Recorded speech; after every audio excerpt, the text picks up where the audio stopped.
nuevos significados y reflexiones. Triunfo 96.9 FM te da la bienvenida a El Texto sin Pretexto con el pastor Isaac Ruiz.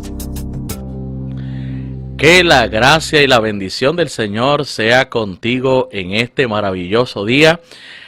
Quien te saluda es el pastor Isaac Ruiz, pastor en la Iglesia de Dios Pentecostal Movimiento Internacional del barrio Bajuras de Isabela, y estamos aquí en un nuevo día que nos da el Señor y en tu programa, el que has hecho tu programa favorito de interpretación bíblica, que es El Texto sin Pretexto. Así que avísale a tu hermano, a tu amigo, que El Texto sin Pretexto ha comenzado, ya que este es tu programa donde analizamos la palabra del Señor desde su contexto. Y en el día de hoy, pues queremos excusar a nuestra compañera de programación, nuestra hermana Daluán Nieves, debido a que compromisos laborales, pues no puede estar con nosotros hoy, pero estamos como siempre con el mismo ímpetu, con el mismo deseo de poder compartir la palabra del Señor y poder contestar cada una de las preguntas que tú que nos estás viendo, ¿verdad?, semana tras semana nos hacen, y queremos rapidito invitarles, ¿verdad?, porque posiblemente conoces a alguien que no se ha podido conectar por alguna razón, y queremos dejarles saber que esta programación la puedes estar escuchando a través de la emisora, ¿verdad?, de Triunfo 96.9 FM, la emisora que te hace bien, pero también nos puedes escuchar y ver a través de las redes del Facebook, buscando también Triunfo 96.9, y ahí puedes compartir el enlace para que otras personas también lo vean. También tenemos el canal 46.2 de televisión de antena, así que también por ahí nos puedes escuchar y ver. Y también tenemos la dirección de correo electrónico, nuestro sitio web www.triunfo969.fm. Y si tienes Android o tienes iPhone, baja la aplicación de Triunfo, y ahí también nos puedes sintonizar. Así que, y como siempre, le invitamos semana tras semana a que usted nos envíe sus dudas, sus preguntas al correo electrónico de este programa, que es en su contexto 96.9 @gmail.com, en su contexto 96.9 @gmail.com, y ahí recibimos tu pregunta para semana tras semana poderlas compartir. Y en el día de hoy vamos a estar comenzando con el capítulo 7 del Evangelio de Mateo, donde Jesús cambia de temática. Jesús comienza a hablar sobre un asunto relacionado con el juzgar a los demás. Así que le invito por ahí, busque su Biblia o busque su Android, ¿verdad?, o su aplicación, pero búsquelo y vamos a ir compartiendo la palabra del Señor y ver qué cosa nueva podemos sustraer del texto sagrado.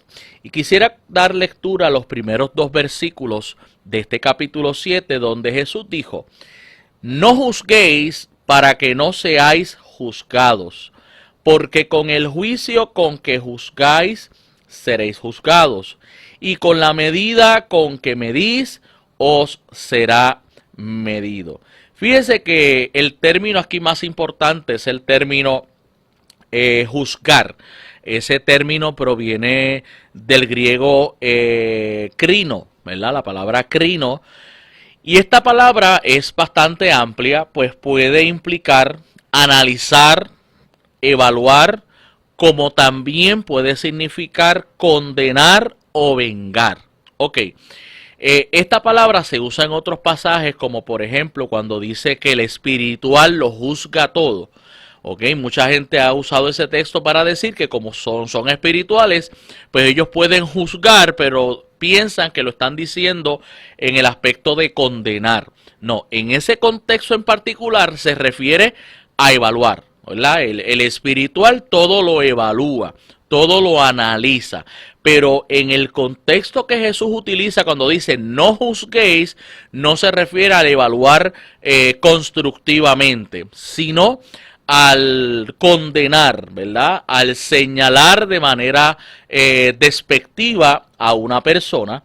Y fíjese que en este contexto, pues, los fariseos eran muy dados a eso. Los religiosos de los tiempos de Jesús siempre estaban pendientes al mínimo detalle de que cada quien hacía para señalarle, para buscar la manera en que la ley, la Torá, podía aplicarse a esa situación. O sea que siempre estaban en búsqueda de a ver quién es el próximo que yo condeno. Entonces lo que Jesús nos quiere enseñar es que si vamos a hacer algún análisis de alguna situación, de alguna acción que alguien realice, pues vamos a hacerlo de manera constructiva.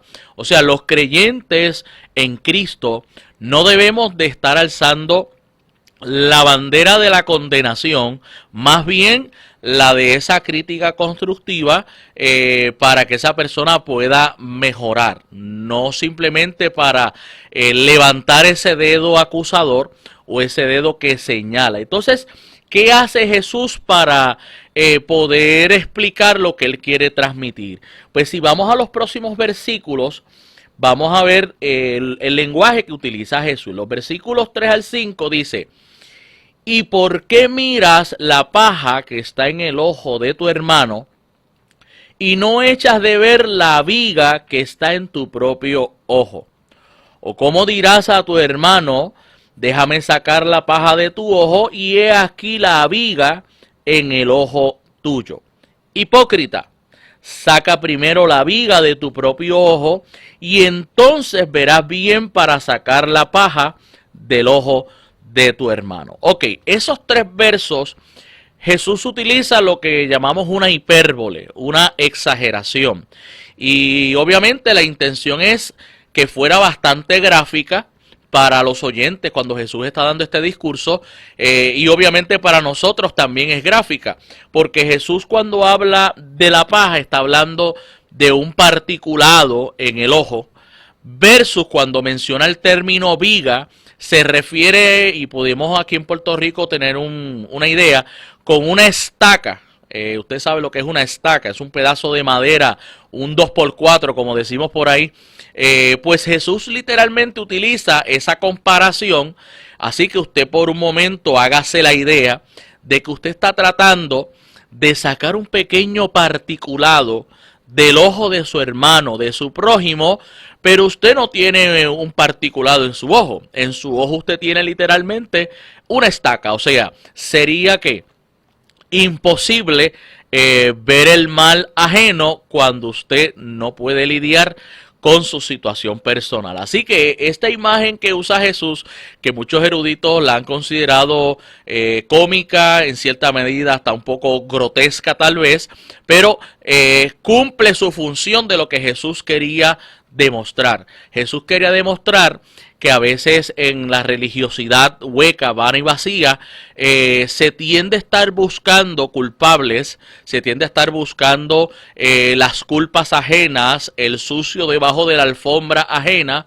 pero no se hace un análisis interior de cuáles son nuestras debilidades o cuáles son nuestros pecados. Por eso, antes de usted señalar, y es la enseñanza que nos trae esto, antes de usted señalar, antes de usted mirar la condición espiritual o la condición de pecado de una persona, tenemos que hacer una introspección interna, ¿verdad? Tenemos que mirar hacia adentro y ver cuáles son nuestras fallas.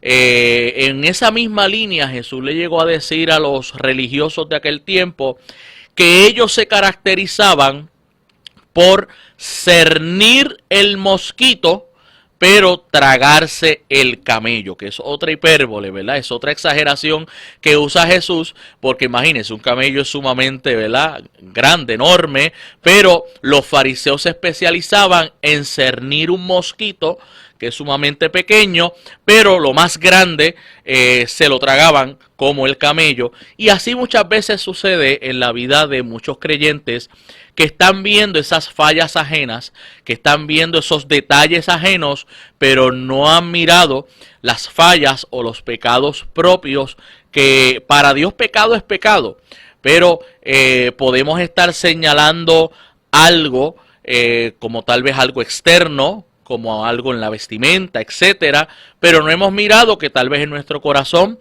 hay envidia, hay celos, hay enojos, hay contiendas, hay raíces de amargura, y nos estamos enfocando en estas pequeñeces externas cuando tenemos que lidiar con las internas, que nadie las ve, pero hay un Dios que nada se escapa ante su ojo poderoso. Así que Jesús termina entonces estos versos con una expresión que se ha utilizado mucho como un adagio, como una expresión de pueblo. Y es el verso 6 que dice: no deis lo santo a los perros, ni echéis vuestras perlas delante de los cerdos, no sea que las pisoteen y se vuelvan y os despedacen. Así que vamos a analizar un poco el asunto. En los tiempos de Jesús, los perros a los cuales se refería no eran los perros domésticos que usted y yo conocemos. Los perros eran perros que andaban en la calle, eran carroñeros, ¿verdad? Eran perros que andaban en aurías, perros que constantemente estaban con rabia y atacaban. Es más, se registra en los tiempos de Jesús que estos perros, si tú no le dabas alimento, te gruñían, pero si le dabas alimento, también. O sea, su nivel de salvajismo, ¿verdad? Y de agresión era tal que no importaba si usted le daba comida o no le daba comida, pues como quiera ellos hacían ese aguaje de atacar. Entonces, en el mundo judío, el término perros, como también el término cerdo, que era considerado, ¿verdad?, un animal inmundo, pues era utilizado de manera despectiva para los gentiles, ¿ok?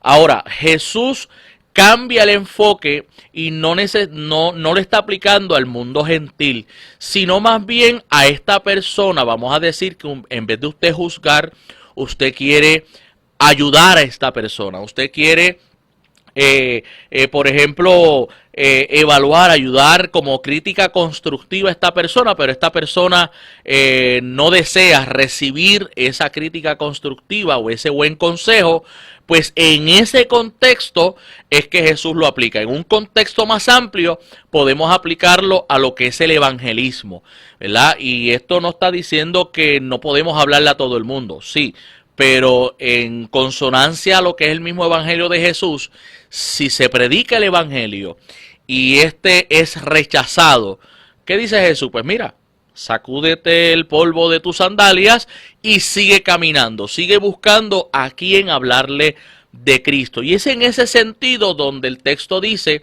que no echemos lo santo a los perros y las perlas a los cerdos, porque los perros obviamente despedazaban lo que cogían con su nivel de agresividad, y las perlas, considerado algo de valor comparado al mundo de los cerdos que eran inmundos, pues entonces no se lo dé a ellos porque las van a pisotear y no le van a dar el valor. Así que en ese sentido, lo que el texto nos está queriendo decir es: vamos a cumplir nuestro llamado, vamos a cumplir la gran comisión, pero siempre sabiendo de que si el evangelio no es bien recibido, pues mire, dice un dicho por ahí en nuestro pueblo, que más abajo vive gente. O sea, vamos a seguir pregonando a Cristo al próximo que siga, a la próxima persona que nos encontremos, y que obviamente no nos tratemos de enfocar, de evangelizar a esa persona que ya de por sí nos ha dicho: mira,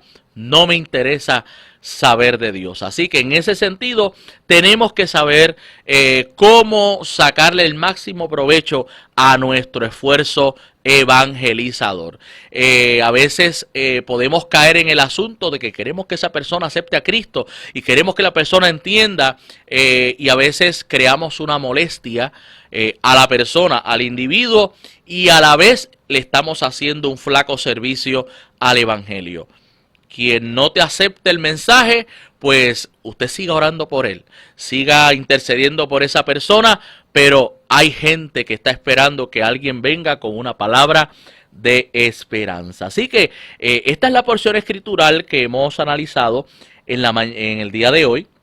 Así que vamos a seguir, como hemos dicho, semana tras semana analizando todos los dichos de Jesús. Queremos ver cada uno de los dichos porque a veces nos concentramos mucho en lo que dijo Pablo, en lo que dijo Pedro, que es muy interesante, pero creo que la médula, el centro del Evangelio, descansa en lo que nuestro Señor Jesús predicó y enseñó. Ahora, vamos a comenzar con las preguntas, así que, y quiero rapidito comentar nuevamente, amado, ahí está la dirección, la está viendo en pantalla, los que nos están viendo a través de las redes o a través de su antena de televisión, ahí está la dirección de correo electrónico para el que nos está escuchando.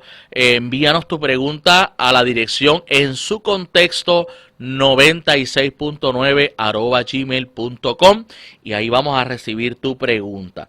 Y la primera pregunta que tenemos para el día de hoy dice lo siguiente, dice: en la Biblia leemos acontecimientos donde cada vez que el pueblo se aleja de Dios, se envuelve en pecado o desobedece, siempre viene como consecuencia la ira de Dios trayendo destrucción, pesares o angustias a causa de esto.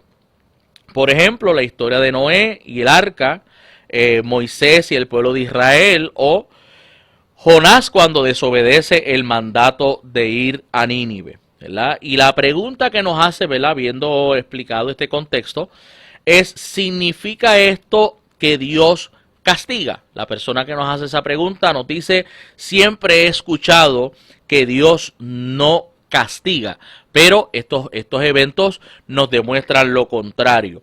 Y yo quisiera apelar más que al Antiguo Testamento, porque en el Antiguo Testamento ya lo damos por sentado, vemos a ese Dios que hace juicio, pero quiero apelar al Nuevo Testamento. Y sí, en la Biblia vamos a ver un Dios que es amor, pero también disciplina a los hijos que ama. Y por ejemplo, si vamos al libro de los Hechos, ahí nos vamos a encontrar con el relato de Ananías y Zafira. Ananías y Zafira, un matrimonio que ofrece darle a la iglesia una aportación de la venta que iban a tener de una heredad. Fíjense cómo corre la cosa. Ellos prometen que de lo que ellos vendan van a darle un porcentaje a la iglesia para que la iglesia pueda seguir en su labor evangelística y ayudando a los necesitados que allí estaban. Pero tanto Ananías y Zafira se confabularon para decir, pues mira, vamos a ponerlo en contextos nuestros. Mira, no vendimos la propiedad en tanto, la vendimos en menos, así que no te puedo dar lo que te prometí. Toma menos cantidad, pero por lo menos te di algo, ¿verdad? ¿Y qué sucede en el relato bíblico? Que Pedro, dirigido por el Espíritu Santo, primero le dice a Ananías por qué le ha mentido al Espíritu Santo. Por eso es importante cumplir las promesas. Por eso Jesús dijo: vuestro sí sea sí, vuestro no sea no. ¿Ok? Porque cuando usted promete algo, usted dice yo lo voy a hacer, usted no se lo está prometiendo al pastor. Usted está haciendo su compromiso con el dueño de la obra, que es el Señor. Y le dice que debido a que le ha mentido al Espíritu Santo, pues aquel hombre iba a morir y en ese mismo momento muere, cae muerto delante del apóstol Pedro.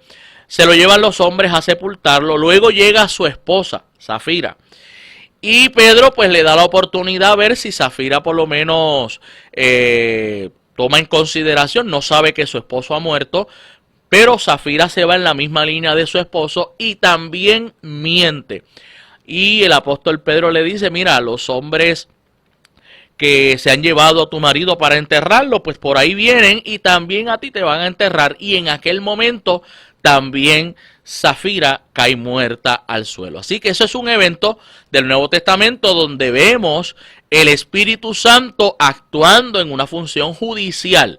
Así que para el que dice, no, en el Nuevo Testamento todo es gracia, todo es paz y misericordia, pero también vamos a ver que cuando Pablo habla de los que toman la cena del Señor indignamente, allá en la carta de Primera de Corintios, Pablo establece lo siguiente, y es que hay unos que duermen y hay otros que están enfermos debido a que tomaron la cena del Señor sin discernir el cuerpo de Cristo. O sea, por tomarla de manera indigna, Pablo establece que unos duermen, haciendo referencia a que estaban muertos, y otros estaban en lecho de enfermedad.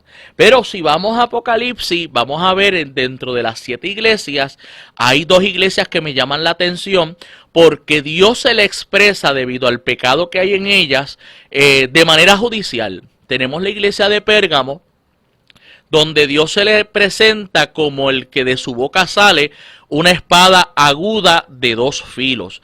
Y le dice a la iglesia que ha caído en la fornicación y en el comer a lo sacrificado a los ídolos, le deja saber que el Señor va a pelear con la espada que sale de su boca si no se arrepienten. Es más, el Señor le dice, voy a venir pronto, ¿verdad? Y voy a pelear con la espada de mi boca, dejando saber que vendrá una palabra de juicio sobre esa iglesia. Y en un mismo sentido está la iglesia de Tiatira, ¿verdad? Si en Pérgamo se iban a comer de lo sacrificado a los ídolos y terminaban en la fornicación, en Tiatira tenemos lo contrario. Tenemos una disque profetiza, se le pone por seudónimo Jezabel, recordándonos la Jezabel del Antiguo Testamento, y esta seducía a los siervos, a los varones de la iglesia, a fornicar y adulterar, para después comer de lo sacrificado a los ídolos. Y la palabra que da el Señor a la iglesia de Tiatira es que, mire, como Dios es detallista hasta en los juicios, pues ¿dónde se comete el pecado del adulterio o la fornicación?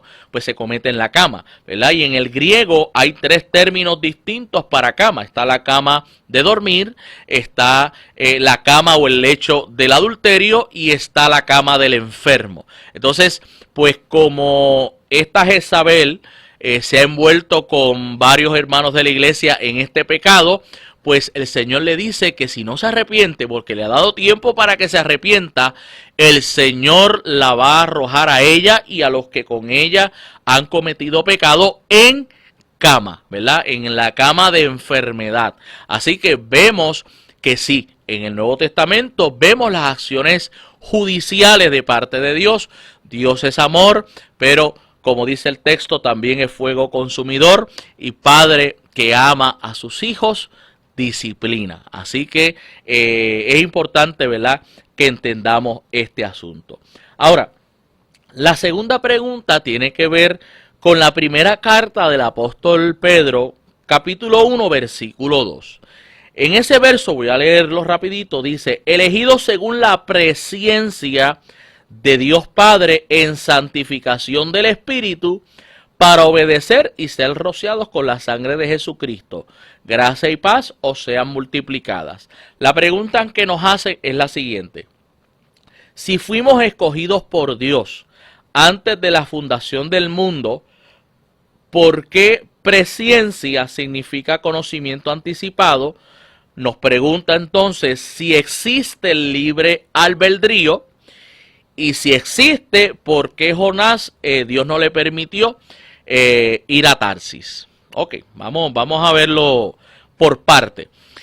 Primero, la expresión elegidos, ¿verdad? Elegidos según la presencia. Pues mire, la presencia de Dios, ese preconocimiento de Dios. Primero, ¿qué significa elegido? Pues mire, la palabra de elegido es tomada del Antiguo Testamento. Y es importante porque de aquí se sacan unas doctrinas que por lo menos nosotros los pentecostales no estamos de acuerdo. Entonces quiero que entendamos cómo se da la palabra elegido desde la perspectiva antiguo testamentaria. En el Antiguo Testamento, cuando Dios habla al pueblo de Israel, le habla como los elegidos. No se refiere a que Dios eligió de entre el pueblo a 1, a 2, a 3, a un grupito, a una parcela o a una tribu. No, Dios escogió a Israel como nación para que fuera la nación que llevara las buenas nuevas, para que en esa nación fueran benditas todas las naciones de la tierra. Entonces, es en ese sentido que ahora en el Nuevo Testamento se utiliza el término elegido. No se refiere que lo que creen algunos, por ejemplo, Manuel Laureano es un elegido, pero Isaac Ruiz no es elegido. No. Los dos somos creyentes, pero estamos en un cuerpo llamado la iglesia. Y la iglesia es la que ha sido elegida como ese instrumento, ¿verdad? Como ese medio que Dios utiliza para que las buenas nuevas sean predicadas. Así que la salvación es a través de Cristo y Cristo es revelado por medio de la ejecutoria de la iglesia en la tierra, porque se dejó la iglesia para que fueran, ¿qué? Nación santa, real sacerdocio, pueblo adquirido por Dios. Y en ese sentido, a través de este medio llamado la iglesia, es que nosotros somos elegidos. O sea que no es la idea que plantean algunos de que, bueno, hay unos elegidos para salvación y hay unos elegidos para condenación. No, el evangelio se predica a todos. El que creyere, ese, ¿verdad?, será salvo, mas el que no creyere será condenado. Pero ¿en dónde somos elegidos? Somos elegidos a través de la iglesia del Señor. Ahora, el asunto del término del libre albedrío. Mire, el libre albedrío tiene que ver con lo que es la salvación. El ser humano, desde el principio, como los ángeles, han tenido ¿qué? Libre albedrío. Lo han tenido. Cuando Adán y Eva pecan, ese libre albedrío está ahí, pero está corrompido, ¿verdad? Está distorsionado, porque ahora como seres pecaminosos que estamos, ¿verdad?, bajo el pecado original, pues nos inclinamos hacia el pecado, ¿ok? Y en ese sentido necesitamos la revelación que viene a través del oír la palabra del Señor y que nos alumbre la luz de Cristo. Ahora, este libre albedrío no tiene que ver, por ejemplo, ¿qué camisa yo me puse hoy? Pues en mi libre albedrío, o sea, yo soy libre para tomar decisiones en mi cotidiano vivir, ¿verdad? En el caso de Jonás, que es la pregunta que se nos está haciendo, pues mire, cuando Dios escoge a alguien o señala a alguien para un propósito, para cumplir una misión, ¿ok? Ahí el libre albedrío no aplica, porque el libre albedrío es un asunto puramente salvífico. Tiene que ver con la salvación. En este caso, Dios le está delegando una comisión a Jonás y Jonás se niega, y se niega porque por varias razones, porque entre ellas él ha visto cómo los ninivitas constantemente han sido oprobio a la nación de Israel, así que él tiene un cierto rencor y un revanchismo con esta nación, y él no desea que ellos se arrepientan, él no desea que el mensaje sea llevado, y en ese sentido, pues mira, Dios tuvo que utilizar los diferentes elementos para que el mensaje llegara. Así que es importante que entendamos que el libre albedrío tiene que ver con la salvación. Nuestro libre albedrío original, cuando se pecó, se distorsionó, y por eso ahora el ser humano se inclina al pecado y se inclina al mal. Así que esperamos, ¿verdad?, haber podido aclarar este concepto y que podamos entender cada uno de ellos. Pero, mis amados, no se nos vayan, porque vamos a pasar ya mismito a una pausa, pero avísale rapidito ahí a tu amigo, a tu primo, llama a tu pariente, a tu hermano, a tu amigo, a tu hermano de la iglesia y déjale saber que el texto sin pretexto ha comenzado. Así que vamos a regresar en breve con unas 2 preguntitas que tenemos adicionales, así que no te vayas, te esperamos.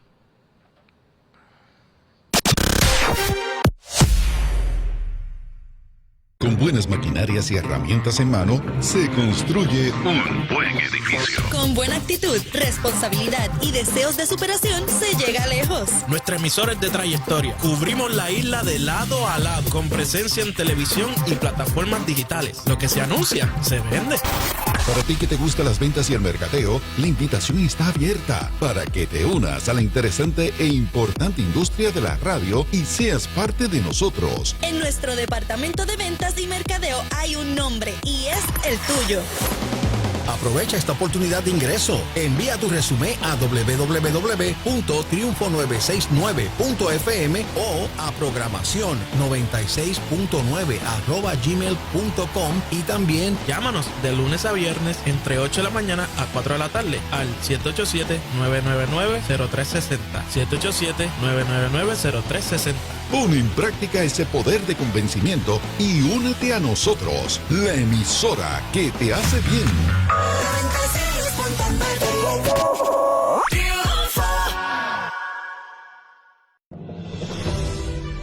Una iglesia llena del poder de Dios impactará a nuestro país. Una iglesia en movimiento, orando, ayunando, evangelizando a una comunidad que necesita de Dios.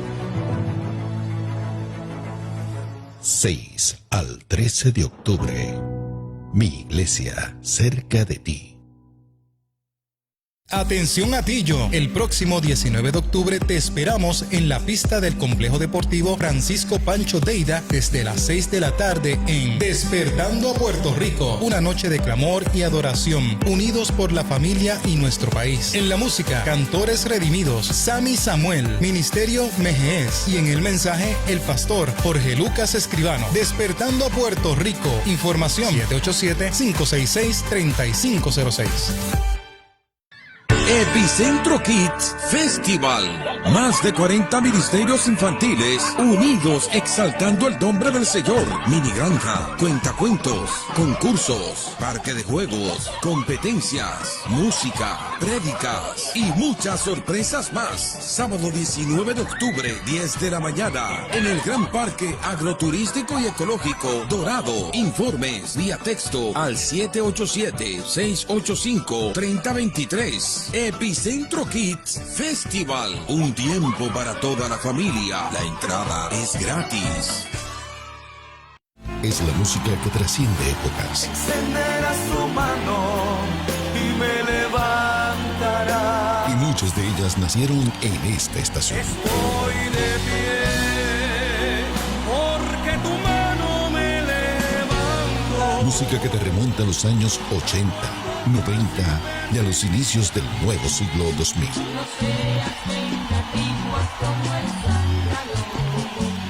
Música cuyo efecto sigue levantando y bendiciendo vidas. Cuando levanto mis manos, comienzo a sentir. Es Oldies 96, una travesía musical que transforma vidas. Oldies 96, domingos a las 9 de la mañana por esta estación. 96.9 Triunfo. Te hace bien. 96.9 Triunfo. Y estamos aquí de regreso en este tu programa, El Texto Sin Pretexto. Este es tu programa de interpretación bíblica, donde semana tras semana analizamos el texto desde su contexto. Y que te saluda el pastor Isaac Ruiz, y ya estamos, ¿verdad?, en la segunda media hora de nuestra programación. Pero antes de seguir con las dos preguntas que nos quedan, queremos rapidito enviarles saludos a los hermanos que están conectados a través de las redes de Triunfo 96.9. Así que saludamos por aquí a en primer lugar, mi amada esposa que está ahí conectada, hermana Besalí Vadillo. También saludamos a la hermana Miriam Negrón, de allá de Cabo Rojo. Tenemos desde Filadelfia, tenemos allá la hermana Mayra Valentín. Así que tenemos también al coordinador del Departamento de Educación Cristiana del Valenciano, nuestro hermano Carlos Medina, que está ahí conectado. Mi amada suegra que está por ahí, la hermana Milagros López. También saludamos rapidito a nuestra hermana Mayra Peyot, a Eduardo Peña. Tenemos también desde Bajuras a nuestra hermana Nidia Cintrón, parte de nuestra congregación. Saludamos también rapidito por aquí al compañero pastor Elisamuel Carreras, así que muchas bendiciones, y al hermano Rubén Molina Pérez, y los que se siguen conectando por ahí también reciban nuestros saludos. Y qué bueno, ¿verdad?, que están conectados. Y si usted, como siempre decimos, si usted entiende que esta programación está siendo de bendición y de edificación a su vida, compártala para que otros también, milagrosa, ¿verdad?, o que Jesús intervino y se pescaron gran cantidad de peces, ¿verdad? La primera base que tenemos aparece en Lucas capítulo 5, versículos 1 al 11. No vamos a leer el texto completo, pero sí vamos a explicar un poquito cuál fue el contexto de esa situación. En ese momento Jesús está enseñando a las multitudes cerca de la orilla del mar de Galilea. Y cuando él mira, allí están unos pescadores, entre los cuales está Pedro, ¿verdad? Simón Pedro. Y Jesús le dice, pues mira, présteme la barquita para yo pararme, para poder separarme un poquito, porque las multitudes siempre agolpaban a Jesús y como que lo apretaban. Y pues una manera de distanciarse un poco y poderles hablar, ¿verdad?, con mayor distancia, y así pues poderse hacer expresar mejor al grupo que estaba allí, pues le prestan la barca y desde allí Jesús enseña. Después de eso Jesús le dice a Pedro que bogue mar adentro, ¿verdad? Y una vez que boga mar adentro, él le dice que echen la red. Ellos habían pasado que toda la noche pescando, es más, estaban limpiando las redes cuando Jesús llega a esa escena. Pero Pedro le dice que en obediencia, ¿verdad?, en obediencia, en tu nombre yo echaré la red. Y en esa ocasión se da la situación que habían otros barcos por allí también pescando, y tanta fue la cantidad de peces que tuvieron que llamar a los otros que estaban cercanos para que les ayudaran, porque su barca se estaba hundiendo debido a la gran cantidad de peces que habían tomado. Ahora, en la otra base bíblica, que está en Juan capítulo 21, versículos 4 al 8, esta es después de la crucifixión del Señor. O sea, Jesús fue crucificado, los discípulos no han entendido qué pasó, y entonces se fueron a pescar. Claro, hay eruditos que dicen, pues mira, ellos perdieron la fe y se volvieron a su vieja vida, porque mira, se acabó todo lo que se daba. Otros entienden que, pues mira, como ellos lo que sabían hacer como profesión era pescar, pues simplemente se fueron a hacer lo que sabían hacer, que era pescar. Así que en ese sentido no me gusta ser categórico, pues no estábamos allí para juzgar la intención de sus corazones. Dios es el que pesa, ¿verdad?, los espíritus y sabe las intenciones del corazón, y puede decir cómo realmente se sentían los discípulos en ese momento. Y ellos están pescando y de repente aparece un individuo y le pregunta si habían pescado algo. Ellos le contestan que no, pero no se percatan de que quien les está hablando desde la orilla es el maestro. Pero siempre uno de los discípulos se percata, y el texto aclara que específicamente el discípulo amado, pues dijo, espérate, ese es el maestro. Y Pedro estaba sin parte de su ropa. Obviamente en el mundo judío, pues ser vistos desnudos pues provocaba cierta vergüenza. Así que Pedro, al ver que está el maestro allí, pues entonces se pone la ropa y se tira al agua para entonces llegar a la orilla. Pero Jesús le dijo, mira, tiren la red al otro lado, y en ese momento que pescaron gran cantidad de peces. Así que es real, hay dos acontecimientos donde se da, si le podemos llamar así, una pesca milagrosa. En una Jesús estaba, ¿verdad?, con ellos en la barca. En otra Jesús está a la distancia y le dice a dónde tienen que echar la red, pero en ambas el resultado fue que pescaron gran cantidad de peces, y gracias al hermano que nos envió esta pregunta. Ahora, la última pregunta, y no menos importante. La pregunta que se nos hace es, ¿en qué consiste la blasfemia contra el Espíritu Santo. Así que Manuel Laureano está ahí apuntando porque le preguntaron sobre eso. Bien, mire, vamos a hablar primero de la blasfemia contra Dios para poder entender la blasfemia contra el Espíritu Santo. Mire, en el Antiguo Testamento, la blasfemia contra el nombre de Yahvé o el nombre de Jehová se castigaba con la muerte. Dice Levítico 24:16. El que blasfeme el nombre de Yahvé morirá irremisiblemente. Toda la congregación lo apedreará, sea extranjero o natural. Morirá el que blasfeme el nombre. ¿Ok? Para que tengamos la premisa correcta. Así que los judíos de esta época interpretaron que este texto se refería a pronunciar el nombre de Dios en vano, ¿verdad? En ninguna circunstancia se podía mencionar porque ya eso era una blasfemia. Y claro, hay una parte que dice, no usarás el nombre de Jehová en vano. Así que utilizaron ese texto más este otro y dijeron, pues mira, el nombre de Jehová no se puede mencionar. Y llevaron ese mandato del no blasfemar a ese nivel. Por eso es que los judíos, cuando hablan de Yahvé o de Jehová, pues ellos utilizan, por ejemplo, Adonai, ¿verdad? Utilizan el término el Olam, que es el eterno, el Shaddai, que es el todopoderoso. Utilizan una expresión que la usa Pablo en Filipenses, que es la expresión Hashem, el Hashem, que significa el nombre. Acuérdense que los judíos cuando miraban el nombre de Yahvé, que eran 4 consonantes, pues ellos lo veían como el nombre sagrado, el tetragramatón sagrado, como se le conocía. Así que el Hashem, el nombre, cuando Pablo dice que a Jesús se le dio el nombre sobre todo nombre, la idea que está transmitiendo Pablo ahí es que a Jesús se le dio ¿qué?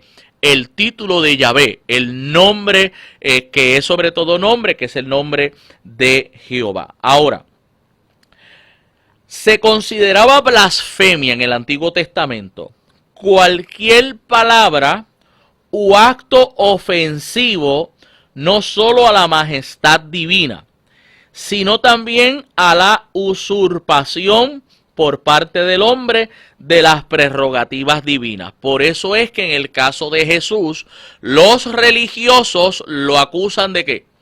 De blasfemo, porque te haces igual a Dios. Es más, Jesús, me gusta siempre esa escena porque Jesús lo quieren apedrear y él dice, ¿por cuál de las buenas obras me quieren apedrear? Y ellos le dicen, por ninguna buena obra te queremos apedrear porque te haces igual a Dios. Así que ese es el contexto en el cual el Antiguo Testamento nos presenta el asunto de la blasfemia. Ahora, la blasfemia contra el Espíritu Santo, pues mire, en el momento histórico en el que se da, ¿cuál es la situación que se da para que Jesús hable del tema?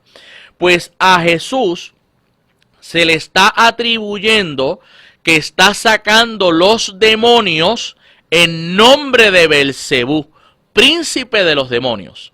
¿Ok? O sea que la obra que Cristo hacía, la hacía en el poder del diablo. Entonces ahí es que Jesús habla del tema de la blasfemia.